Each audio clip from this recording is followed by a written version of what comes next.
या अली मदद। 2 दिन पहले हमारे प्यारे हाजिर इमाम ने हम जमात के लिए एक बहुत प्यारा मैसेज भेजा था, और उस मैसेज में से मैं आप जमात के साथ में 2 या 3 बातें शेयर करना चाहता हूं। हाजी इमाम ने कहा था कि many countries are now seeing a resurgence of COVID-19 cases, which demands that my murids should take personal responsibility to protect themselves, their families, and their communities by carefully following guidelines of the government and public health authorities. जैसे हाजी इमाम ने message में कहा था, आपके जो leaders हैं, हम नेशनल काउंसिल में वगैरह, हम हाजी इमाम को हर हफ्ते जमात का अपडेट देते हैं। और आप ये बात गैस कीजिए कि हाजी इमाम ने ऐसा क्यों कहा। क्योंकि हम हाजी इमाम को जमात के बारे में और कोविड के सिलसिले में लास्ट 8 महीने से अपडेट दे रहे हैं। मार्च में, अप्रैल, मई, जून, जुलाई, अगस्त, सितंबर, अक्टूबर और अब नवंबर में। गैस कीजिए कि जमात को जब तकलीफ हुई तो कौन से महीने में सबसे ज्यादा तकलीफ हुई जमात को। गैस कीजिए। It was the month of October. ये पिछला अक्टूबर सबसे खराब रहा हम जमात के लिए। कहने का मतलब ये है कि लॉकडाउन अगर बंद भी हो रहा है, इसका मतलब ये नहीं कि कोरोना चला गया है। हमारी इकोनॉमिक मजबूरियां हैं कि हमें इकोनॉमी खोलनी पड़ रही है, तो हम लोग जा रहे हैं काम पर। स्कूल्स अभी तक बंद है, पब्लिक ट्रांसपोर्ट कुछ कुछ खुल रहे हैं, लेकिन सिनेमा हॉल, होटल्स अगर खुलते हैं, इसका मतलब ये नहीं है कि हमें उसमें जाना है। इसी मैसेज में हाजिर इमाम ने और एक बात भी कही, वो ये थी कि the need for wearing masks, observing physical distancing and adhering to all the required hygiene protocols remains paramount and should be treated as part of normal life for some time to come. Yes, कामकाज पर तो जाना है, लेकिन हमें सावधानी बरकरार रखनी है।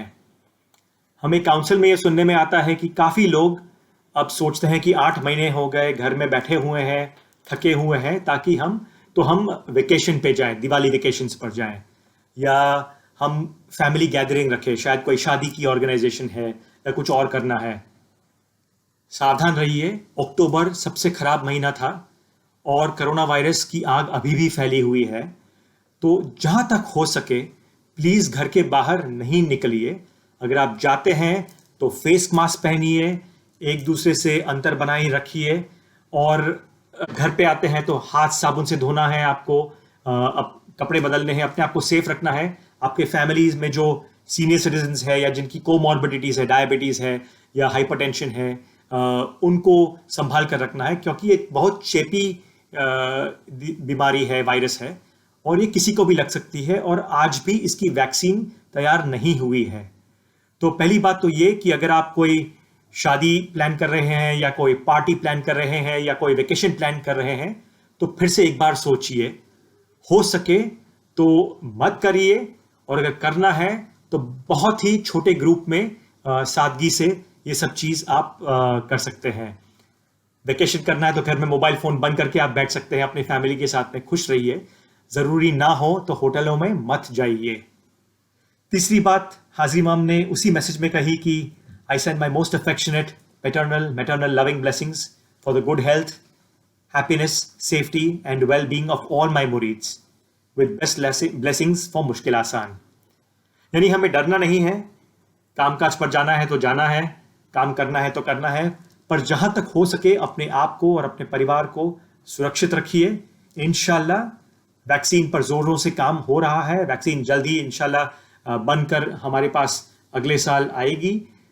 इंशाल्लाह हम लोग जल्द ही इस मुसीबत से निकलकर फिर से जमात खानों में मिलेंगे, पर तब तक इस दिवाली में खासकर रिस्क मत लीजिए, और ज़रूरत ना हो तो घर में से बाहर नहीं निकलिए, और फैमिली के साथ में ही, घर में ही सेफ रहें, खुश रहें, सुरक्षित रहें।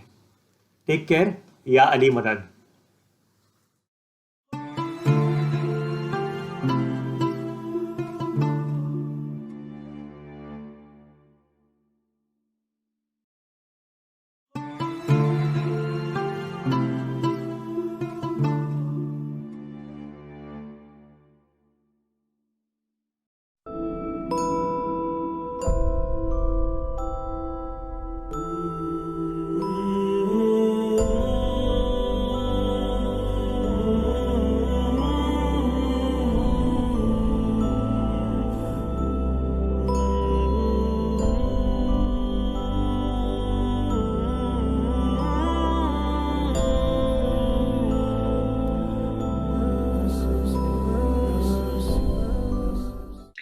या अली मदद। आज के इस सेशन में आप सभी का स्वागत है, जिसका नाम है music and expression of human spirituality. अगर हम इस शब्दों को देखें, music and expression of human spirituality, ये मौलाना हाजिर इमाम की एक स्पीच में से डिराइव्ड है। और आज के इस सेशन में हम ये समझने की कोशिश करेंगे कि मौलाना हाजिर इमाम अपनी स्पीच में इसके बारे में क्यों बयान करते हैं और उसका क्या सिग्निफिकेंस है। तो आज के हमारे सेशन के 3 ऑब्जेक्टिव्स हैं। First of all, to understand why Aga Khan music programme. हमको सबसे पहले ये समझना है कि मौलाना हाजिर इमाम ने Aga Khan music programme establish किया है, तो क्यों एस्टैब्लिश किया है।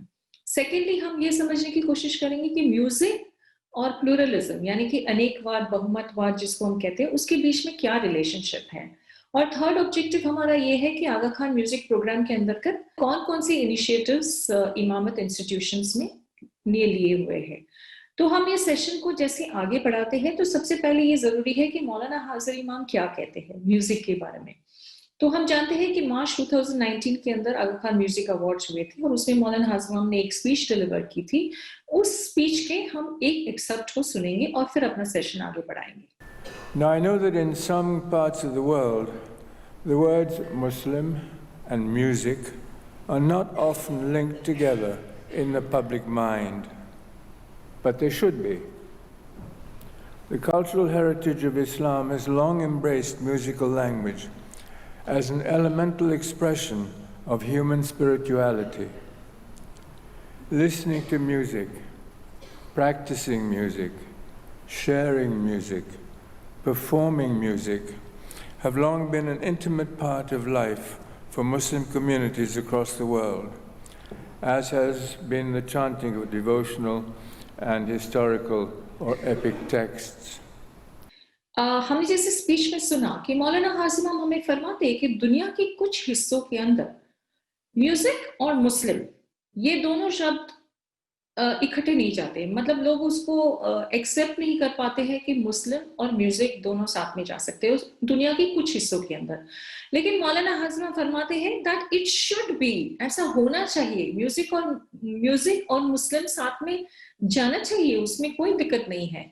और आगे हमें इमाम ये समझाते हैं कि the cultural heritage of Islam has long embraced musical language as an elemental expression of human spirituality, यानी कि इंसान की जो रूहानियत की अभिव्यक्ति है, जिस तरह से इंसान अपनी रूहानियत को, अपनी आध्यात्मिकता को बयान करता है, प्रकट करता है, उस चीज को मुस्लिम हेरिटेज, इस्लामिक हेरिटेज जो है, इस्लामिक जो विरासत है, उसने बहुत लंबे अरसे से उस चीज को एक्सेप्ट किया है कि इस्लाम के अंदर म्यूजिक जो है वो एक इंसान की रूहानियत की अभिव्यक्ति हो सकती है। इंसान म्यूजिक के द्वारा अपनी रूहानियत को बयान कर सकता है।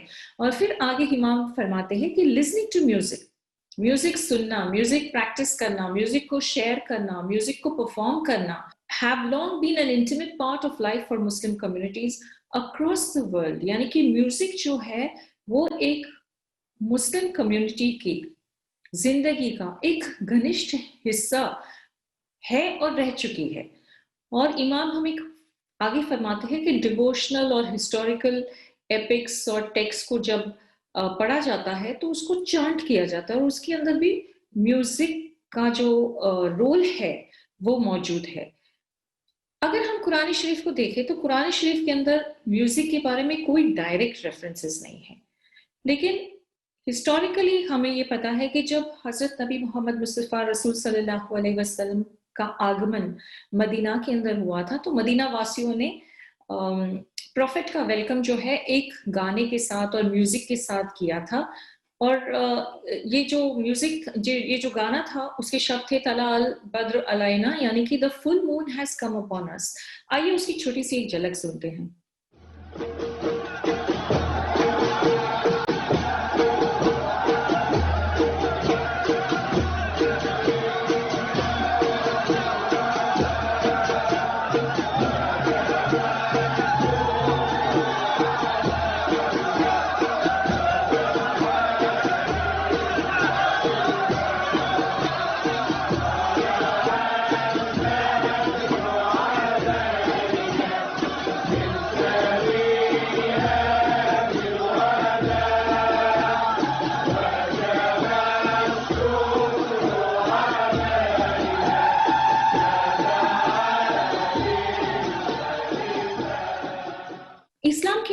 अजान यानी द कॉल टू प्रेयर, वो भी एक बहुत ही रिदमिक और म्यूजिकल एक्सपीरियंस है।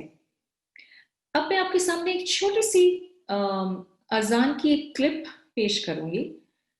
मैं चाहती हूं कि आप सभी लोग अपनी आंख बंद करके उस अजान की क्लिप को सुने और हम महसूस करेंगे कि किस तरह से एक म्यूजिकल एक्सपीरियंस उसके अंदर होता है। ये एक स्पिरिचुअल एक्सपीरियंस है, ये म्यूजिकल एक्सपीरियंस है। अल्लाहु अकबर,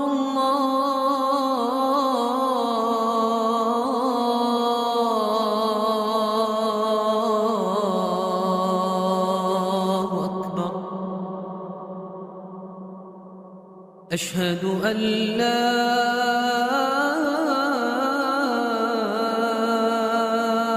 इलाहा इल्लल्लाह,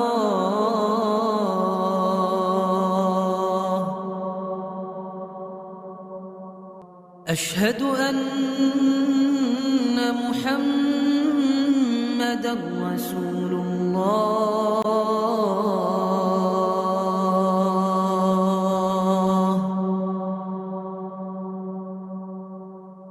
हय्य अलस्सलाह।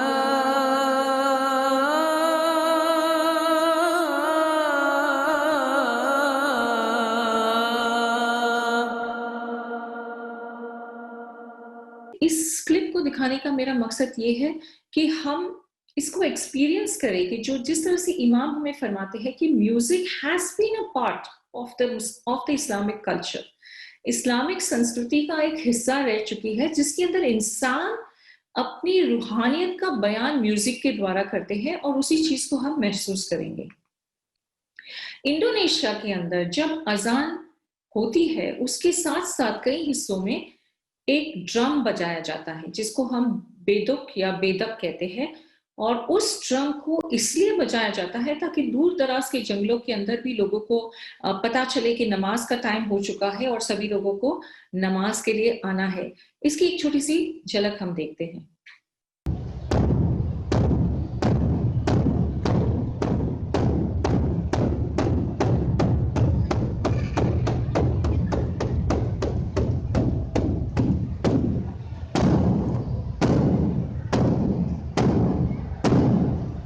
तो नगारा is a very very important हिस्सा ऑफ दैट दरगाह, और ये नगारा भी जो है वो एक म्यूजिकल एक्सप्रेशन है एक डिवोशनल प्रेस के ऊपर।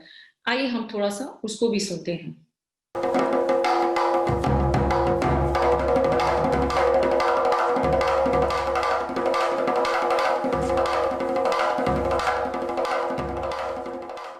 जब हम बड़े हुए तो हमने देखा है कि रमजान महीने के अंदर कई बार लोग सुबह उठकर सहरी के लिए लोगों को जगाने आते हैं, और जगाने के साथ साथ वो या तो कोई डिवोशनल सॉन्ग गाते हैं या उसके साथ म्यूजिक अकम्पनीड होता है, कोई ड्रम होता है, कोई डफली होती है।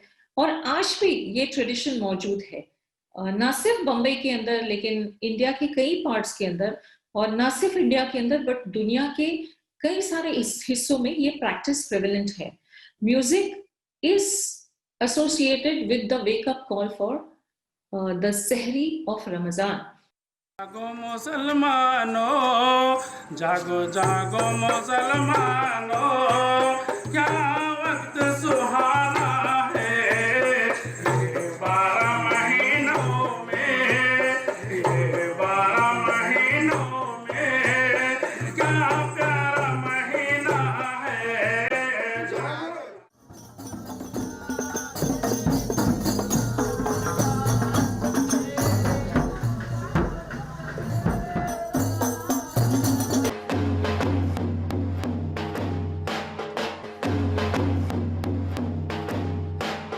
और कव्वाली जो है that is one of the ways of devotional expression. एक हमारी जिसे हम कहते हैं कि गिरियाजारी करने का भी एक तरीका है। अगर हम निजामुद्दीन औलिया की दरगाह के ऊपर चले जाए दिल्ली के अंदर, तो हर थर्सडे को कव्वाली प्रेजेंटेशन होती है, कव्वाली की पेशकश होती है, और इसका मकसद ही ये है कि सभी लोग मिलकर कव्वाली के द्वारा दुआएं मांगते हैं और अपनी आजीजी पेश करते हैं, गिरियाजारी पेश करते हैं। जब हम छोटे से बड़े हो रहे थे तो हमारे घर के सामने एक छोटी सी रेस्टोरेंट होती थी, और उस रेस्टोरेंट के अंदर जब वो आदमी जब भी अपनी रेस्टोरेंट शुरू करता था अर्ली मॉर्निंग 6 बजे 6:30 बजे, तो वो हमेशा एक कव्वाली चला देता था, भर दे जोली मेरी या मोहम्मद, लौट कर मैं न जाऊंगा खाली। उसकी ये आजीजी थी, उसकी ये गिरियाजारी थी कि तू मेरी जोली भरेगा और मैं तेरे पास दुआ मांगता हूँ और तू मुझे खाली नहीं जा सकता। और ऐसी बहुत सारी कव्वालियों के अंदर हम देखते हैं कि इंसान की जो डिवोशनल एक्सप्रेशन, जो इमाम हमें फरमाते हैं, it is an expression of human spirituality, expression of human spirituality through music. और ये सारे एग्जाम्पल्स मैं इसीलिए दे रही हूँ हम बताने के लिए कि म्यूजिक किस तरह से हमारी जिंदगी का हिस्सा रह चुका है और अभी भी है, और ना सिर्फ हम इस्माइलियों के लेकिन कई और मुसलमानों के, ना सिर्फ इंडिया के अंदर लेकिन कई देशों के अंदर ये इंसान की जिंदगी का, एक मुसलमान की जिंदगी का एक अहम हिस्सा है।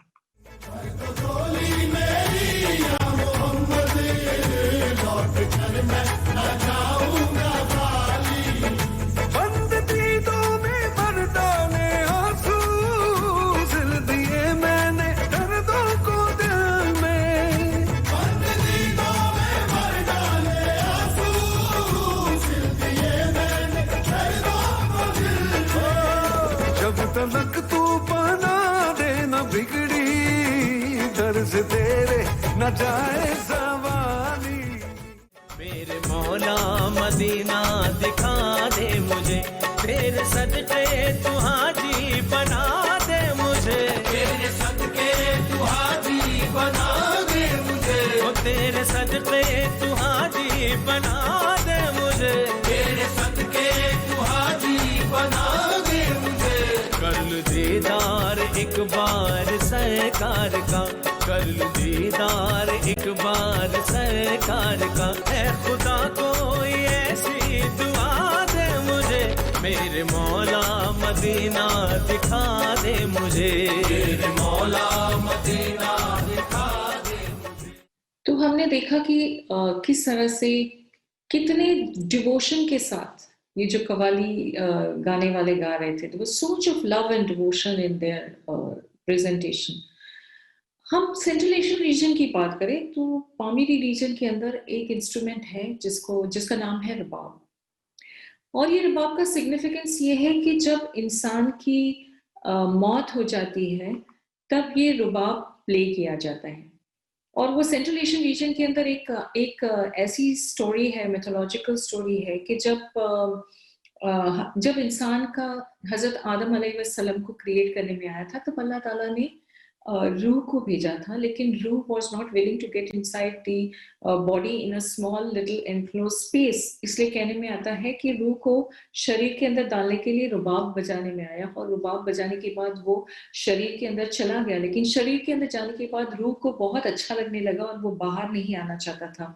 तो जब इंसान की मौत होती है तब ये रबाब वहां पे बजाई जाती है with that interpretation and meaning कि जब वो रबाब बजती है तब इंसान की रूह जो है वो शरीर में से निकलकर फिर अल्लाह के साथ एक हो जाती है। तो again we see the significance of music and musical instruments with religion and religious rituals। यानी म्यूजिक और इस्लाम या मुस्लिम कल्चर्स के साथ जो रिलेशनशिप है वो हर कल्चर के अंदर है। हम सेंट्रल एशियन देखें तो उसके अंदर है, इंडियन के अंदर है, साउथ एशियन कल्चर के अंदर, टर्की के अंदर है। हम आगे बढ़ते हैं कि हमने रूमी जो कि सूफी संत थे उनकी मसनवी के बारे में सुना है कि उनकी मसनवी की शुरुआत जो है वो स्टोरी ऑफ द रीड से शुरू होती है।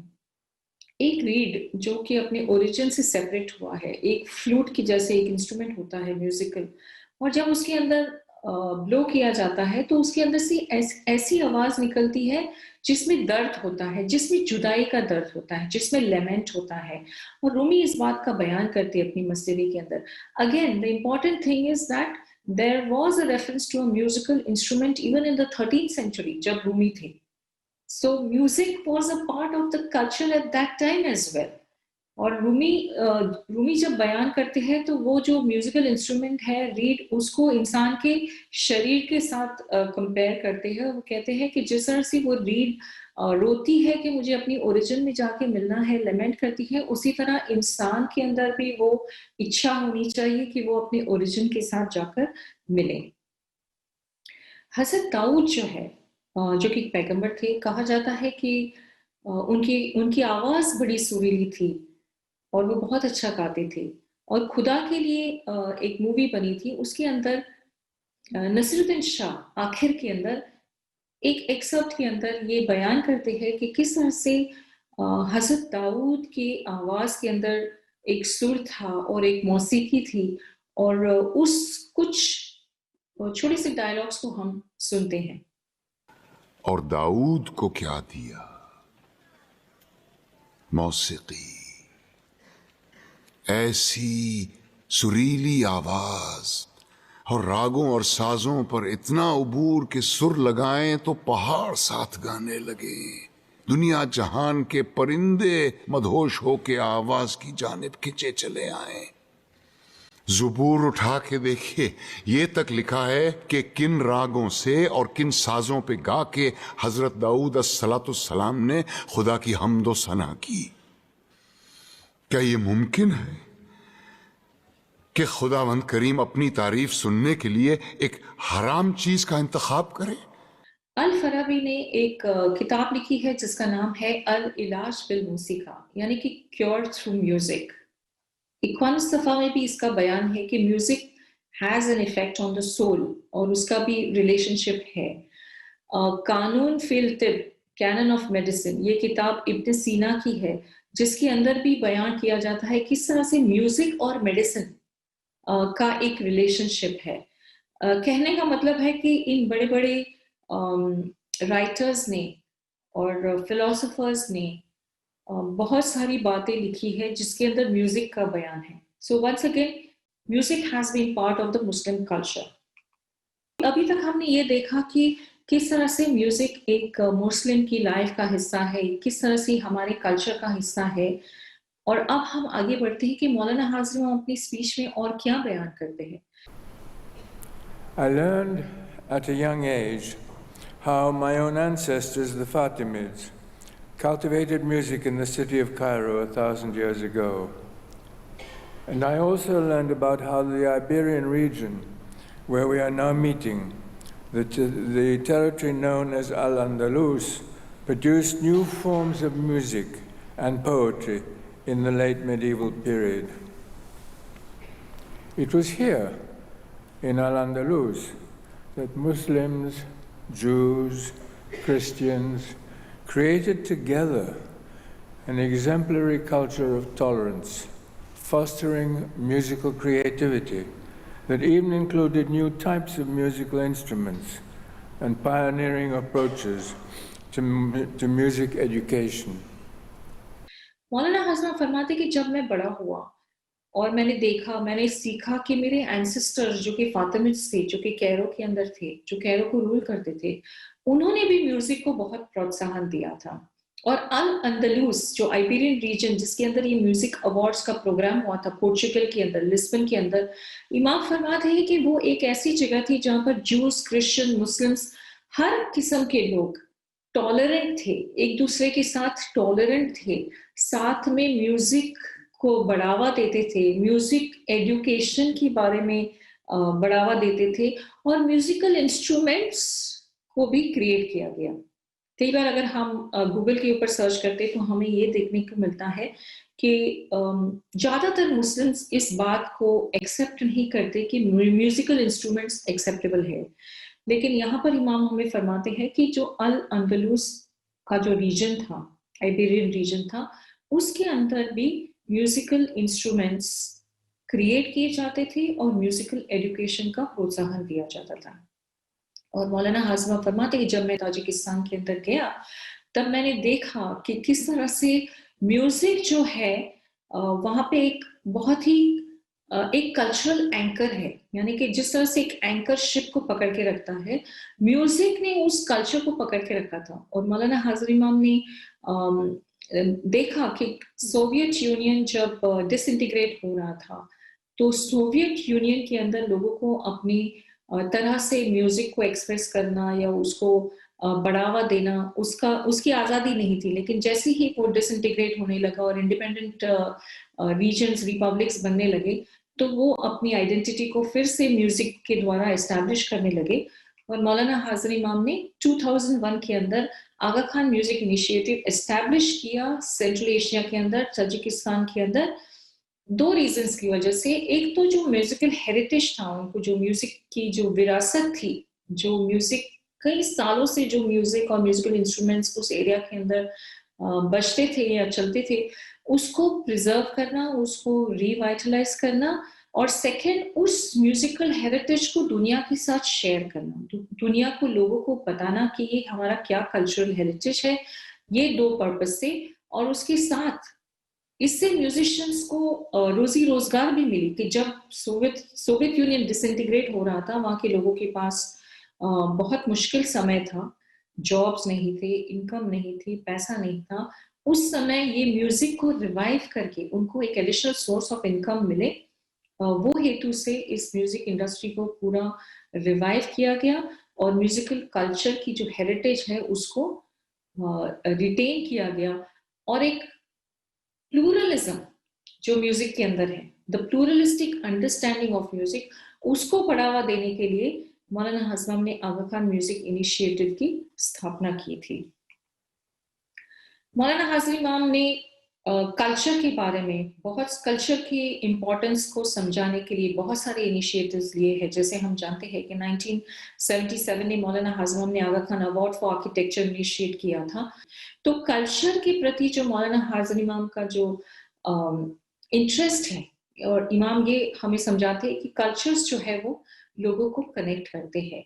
और उसी स्पीच के अंदर 31 मार्च 2019 की स्पीच के अंदर मौलाना हाजिर इमाम ने फरमाया था कि जब ये जितने भी फाइनलिस्ट है उस समय आगा खान म्यूजिक अवार्ड्स के जो फाइनलिस्ट वहां पे अपनी प्रेजेंटेशन देने वाले थे, मौलाना हाजिर इमाम ने फरमाया कि इनकी आवाज जो है वो हर बाउंड्री को पार करते हुए, समय और जगह की बाउंड्री को पार करते हुए लोगों को ये याद दिलाएगी कि एक इंसान जो है वो आर्ट और म्यूजिक को रिस्पॉन्ड करता है, भले ही वो उसकी कल्चर का हो या नहीं। मतलब कोई भी म्यूजिक भले ही वो मेरी कल्चर का ना हो, लेकिन म्यूजिक के अंदर ऐसी ताकत है कि इंसान उसको रिस्पॉन्ड करता है और कर सकता है। हार्वर्ड यूनिवर्सिटी के अंदर रिसेंटली एक स्टडी की गई थी जिसके अंदर 750 पार्टिसिपेंट्स थे, अलग अलग कल्चर्स के लोग थे। कोई हंटर गैदरर्स थे, कोई पैस्टरलिस्ट थे, कोई सबसिस्टेंस फार्मर्स थे, कोई आप और मेरे जैसे लोग थे। इन सबको एक 14 सेकेंड की म्यूजिकल क्लिप सुनाई दी गई थी। सुनाने के बाद उनको ये पहचानना था कि क्या वो एक डांस का गाना है, क्या वो एक लोरी है बच्चों को सुलाने के लिए, क्या ये गम का गाना है, दुख होने का गाना है, क्या ये लव का गाना है, एक्सप्रेशन का गाना है, क्या ये हीलिंग का गाना है, इलनेस को हील करने वाला गाना है, और या ये कोई स्टोरी बयां कर रहा है। और ये जो 14 सेकेंड की क्लिप थी वो अलग अलग कल्चर की थी, मतलब जो मेरे कल्चर की नहीं है, डिफरेंट लैंग्वेज, डिफरेंट कल्चर, लेकिन मुझे वो पहचानना था कि ये इन 6 चीजों में से कौन सी चीज है। और ये स्टडी ये बयान करती है across the globe, across the cultures, people, participants were able to recognise, उनको ये पता चल गया वो म्यूजिक सुनने से, भले वो शब्द जानते नहीं थे, भले वो जानते नहीं थे कि किस कल्चर की ये क्लिप है, लेकिन वो उन लोगों ने पहचान लिया कि ये डांस का सॉन्ग है, ये लव का सॉन्ग है, ये दुखी होने का सॉन्ग है। तो म्यूजिक का जो लैंग्वेज है वो यूनिवर्सल है। और हम भी जानते हैं कि कई बार हम गाना सुनते हैं, हम शब्द नहीं जानते हैं, लेकिन हम उसके अंदर इतना एनग्रोस हो जाते हैं कि शायद हम हिलने लगते हैं, हमारे पैर हिलने लगते हैं, हमारा सर हिलने लगता है। तो ये सब एक्सप्रेशंस हम देने लगते हैं। प्रिंस अमीन आगा खान इसी बात को बयान करते हैं कि the musics power of communication is special, enormous and universal. It binds people together and unites them. ये लोगों को जोड़ता है। ये गाने भले ही साउथ का हो, लेकिन मैं यहाँ सुनती हूँ वो मुझे जोड़ता है लोगों के साथ। और फिर प्रिंस अमीन आगा खान ये बयान करते हैं कि at a time when strengthening tolerance and pluralism has become an acute world wide priority. Prince कहते हैं कि दुनिया के अंदर आज प्लूरलिज्म, बहुमतवाद और टॉलरेंट, दूसरों को एक्सेप्ट करना, दूसरों के साथ मिलजुल कर रहना, to listen to your neighbour even if you don't like, जैसे मौलाना आजम एक स्पीच में फरमाते हैं कि you listen to your neighbour even if you don't like your neighbour, उस चीज की आज प्रायोरिटी है दुनिया के अंदर। And music is one of the arts which offers the mediums for reaching, involving and uniting global audiences by engendering emotions which we all share as human beings। और music सबको जोड़ता है इसलिए क्योंकि वो इमोशंस इवोक करता है which we all share as human beings। हम सबके अंदर वो इमोशन है, प्यार का इमोशन, प्यार के इजहार का इमोशन, दुख का इमोशन, डांस करने का जो इमोशन है, ये सब जो है वो ह्यूमन इमोशंस जो है, खुशी होके डांस करना, ये सब जो है म्यूजिक सभी लोगों को यूनाइट करता है। मौलाना हाजिर इमाम ने उसी स्पीच के अंदर 2019 स्पीच के अंदर मौलाना आजम ने फरमाया, For after all, art is a matter of humanity, just as much as it is a matter of identity. As the Islamic tradition has reminded us for many centuries, the divine spark that bestows upon us our individuality also bonds individuals in a common human family. Music हमें एक identity देता है, या ये south Indian music है, ये north Indian music है, ये अरबिक म्यूजिक है, ये मुझे एक आइडेंटिटी देता है। लेकिन art is also a matter of humanity. किस तरह से इमाम हमें और आगे समझाते हैं, जिस तरह से मेरे अंदर एक इंडिविजुअल स्पार्क है उस ऊपर वाले का, हर इंसान के अंदर वो स्पार्क है और वो मुझे यूनाइट करता है कॉमन ह्यूमैनिटी के अंदर। उसी तरह से जब मेरे अंदर एक आर्ट फॉर्म है और वो मुझे आइडेंटिटी तो देता है, लेकिन वो आर्ट मुझे दूसरों लोगों के साथ जोड़ता भी है और वो gives an expression of common humanity.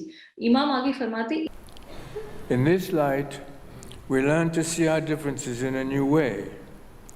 We can understand that cultural diversity is not a burden or a threat. In fact, it is rather a divine gift, an opportunity to learn and to grow, an opportunity to understand and to appreciate the identity of the other, and thereby one's own essential identity.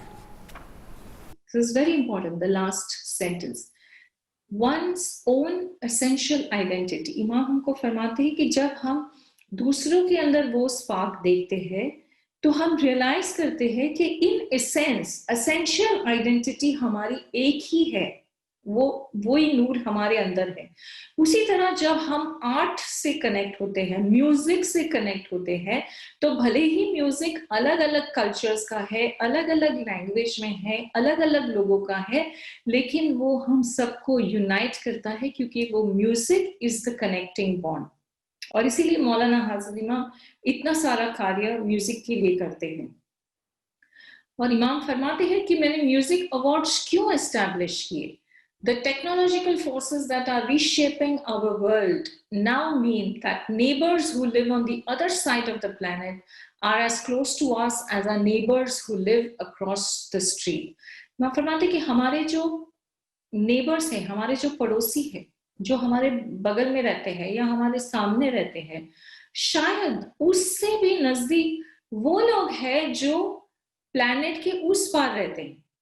अगर मेरा कोई relative US के अंदर है तो मैं आज ये फोन उठाकर इमीडिएटली उससे बात कर सकती हूँ, व्हाट्सएप के ऊपर कनेक्ट कर सकती हूँ, और शायद मैं उससे जल्दी कनेक्ट कर जाऊंगी बजाय कि मैं अपने नेबर के पास जाऊं, उसका दरवाजा खटखटाऊं, उससे जाके बात करूं।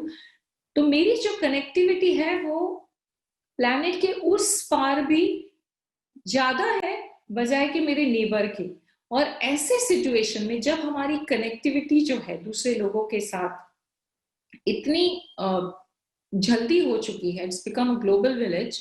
In such a world, peace and progress require that we promote a pluralist agenda, that we invest in a cosmopolitan ethic, and these awards aim to be an investment in that promotion. हम फरमाते हैं कि ऐसे situation में कि जब लोग जो डिफरेंट कल्चर के हैं, जो डिफरेंट भाषा बोलते हैं, हमसे एक क्लिक ऑफ द बटन के साथ कनेक्टेड है, हम उनको देख सकते हैं, उनको महसूस कर सकते हैं, हम उनसे बात कर सकते हैं, हम उसको एक्सपीरियंस कर सकते हैं, और प्लैनेट के एक हिस्से में अगर कोई बनाव बनता है तो वो हमको इमीडिएटली अफेक्ट करता है, भले ही हम दूसरे कल्चर के हो। इस सिचुएशन के अंदर इमाम हमें फरमाते हैं कि what is required is that we should have a pluralist agenda. Pluralist agenda यानी हम सिर्फ हम नहीं है, आप भी हो, हम आपको भी एक्सेप्ट करते हैं, आपका म्यूजिक भी वैलिड है, आपकी थॉट्स भी वैलिड है, आपके पॉइंट्स भी वैलिड है, लेकिन हमारी भी एक आइडेंटिटी है, आपकी भी एक आइडेंटिटी है, लेकिन हम सबकी एक कॉमन ह्यूमैनिटी है। और इमाम फरमाते हैं कि जो म्यूजिक अवार्ड्स है वो स्टेप इन दैट डायरेक्शन है to establish a cosmopolitan ethic. और ये कॉस्मोपॉलिटन एथिक्स क्या है, इसके बारे में शायद हम दूसरे प्रेजेंटेशन के अंदर समझेंगे, बिकॉज अभी इस चीज को डील करना बहुत ही मुश्किल हो जाएगा, तो हम इसके किसी और समय के लिए रिजर्व करते हैं। लेकिन मौलाना आजम इस बात को एम्फसाइज करते हैं कि जो प्लूरलिस्ट एजेंडा है, कि हमको जो प्लूरलिज्म को बढ़ावा देना है, उसको एक्सेप्ट करना है, म्यूजिक अवार्ड्स उसी के लिए ये मेन मकसद है। मौलाना हासम ने फरमाया कि the Aga Khan music awards will aspire to fill a unique cultural role, यानी ये म्यूजिक अवार्ड्स जो है वो कल्चरल रोल प्ले करेंगे, क्योंकि ये हर कल्चर्स के लोगों को बाइंड करेंगे और एक इंसान दूसरे कल्चर के लोग के साथ यूनाइट हो सकेगा in that common bond because of the musical art that he or she possesses. और ये एक ऐसा अवार्ड है जो आज दुनिया में कहीं भी नहीं है, जो एक डिवोशनल म्यूजिक या poetry, indigenous classical music, traditional folk music और ट्रेडिशनल इंस्पायर्ड कंटेम्प्रेरी म्यूजिक के लिए एक अवार्ड है, जो आज दुनिया में कोई और अवार्ड नहीं है जो इस चीज को रिकग्नाइज करता है। और मौलाना हाजमाम ने एक इंटरव्यू के अंदर रिप्लाई किया था that I am interested in music because we are trying to broaden the international reach of the third world cultures. If we can make them known and appreciated in the West, जो eastern cultures है उसको अगर हम western culture के अंदर उसको हम अगर हम उसको अप्रिशिएट करवा सके, तो we can bring stability as well as knowledge about the cultures in those countries. इस कल्चर का ज्ञान, नॉलेज हम उन लोगों को दे सकेंगे। And often there are connections that are extraordinary, especially for example in devotional music. जो शुरुआत में मैंने अपनी सेशन के अंदर कहा कि डिवोशनल म्यूजिक जिसके अंदर इंसान की स्पिरिचुअलिटी, रूहानियत का बयान होता है, जिसके अंदर उसकी अभिव्यक्ति होती है, ये डिवोशनल एक्सप्रेशन ना सिर्फ इस्लाम के अंदर लेकिन हर रिलीजन के अंदर है। हम हिंदुइज्म को देख लें, वहां पे भजन है, कीर्तन होते हैं, म्यूजिक होती है। हम क्रिश्चियनिटी को देख लें, वहां पे कोर्स होते हैं, कैरल्स होते हैं। हम किसी भी मजहब को देख, हम सिख गुरुद्वारा में चले जाए तो वहां भी नगारों का म्यूजिक होता है। सो हर जगह कीर्तन होते हैं। तो म्यूजिक और डिवोशनल म्यूजिक जो है कोई कॉमन लिंक है हर कल्चर के अंदर। जब मौलाना हाजिर इमाम ने म्यूजिक अवार्ड्स इनिशिएट किए तब मौलाना हाजिर ने एक स्पेशल लोगो भी डिजाइन करवाया एक मास्टर कैलीग्राफर समीर साइग से, और इस लोगो के अंदर 6 चीजें डिपिक्ट की गई है। अगर हम नीचे से देखें, राइट हैंड बॉटम राइट से एंड गोइंग क्लॉकवाइज, तो हम देखें कि सबसे पहले नीचे लिखा है समा। समा यानी सुनना, लिसनिंग। जमान यानी टाइम, जैसे हम कहते हैं इमाम जमान, जमाने के इमाम, Zaman of the time. Shark यानी इस ईस्ट या ओरिएंट। उसके बाद है वही, इंस्पिरेशन, तालीम, टीचिंग, एंड नफ्स, ब्रेथ, सोल। इन सब का रिश्ता म्यूजिक के साथ है, किसी ना किसी तरह से म्यूजिक के साथ है। और इसी बात को इस लोगों के अंदर डिपिक्ट किया गया है कि ये सारी चीजों का कनेक्शन म्यूजिक के साथ है। ये तस्वीर जो आप देख रहे हैं वो मुस्तफा सईद की है, जिनको आगा खान म्यूजिक अवार्ड्स के अंदर बेस्ट परफॉर्मेंस का अवार्ड मिला था। और ये इन्होंने अपनी शिक्षा जो है वो ब्रेल के अंदर ली है, क्योंकि वो अपनी आंखों से देख नहीं सकते हैं। और वो कैरो के हैं। आगा खान म्यूजिक अवार्ड्स के अंदर 2 फाइनलिस्ट इंडिया से थे। एक थे सौगत राय चौधरी जो कि एक सरोद प्लेयर है, और दूसरे थे असीम खान लंगा जो कि एक वोकलिस्ट और सारंगी प्लेयर है। तो इंडिया से ये 2 फाइनलिस्ट वहां पे मौजूद थे लिस्बन के अंदर, जिन्होंने भी परफॉर्म किया।